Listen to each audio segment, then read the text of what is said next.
Satlantas Polres Aceh Utara melaksanakan patroli di kawasan Jalan PT PGE, Kecamatan Nibong, Kabupaten Aceh Utara. Kegiatan ini dilakukan sebagai upaya menciptakan situasi lalu lintas yang aman, tertib, dan kondusif, terutama dari aktivitas kendaraan yang menggunakan knalpot brong, serta berpotensi mengganggu kenyamanan masyarakat. Dalam patroli tersebut, personel Satlantas melakukan pemeriksaan dan penindakan terhadap pengendara yang tidak mematuhi aturan, sekaligus memberikan edukasi agar masyarakat lebih sadar akan pentingnya keselamatan berlalu lintas. Assalamualaikum warahmatullahi wabarakatuh. Salam presisi Polantas Aceh untuk masyarakat.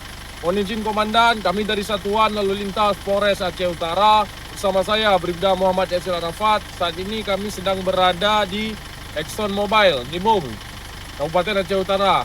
Saat ini kami sedang melaksanakan patroli antisipasi balap liar dan knalpot brong.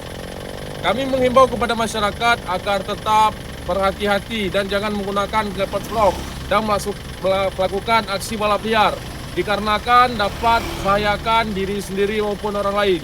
Hanya ini yang dapat kami sampaikan. Sekian, Assalamualaikum warahmatullahi wabarakatuh. Salam presisi Polantas Aceh untuk masyarakat.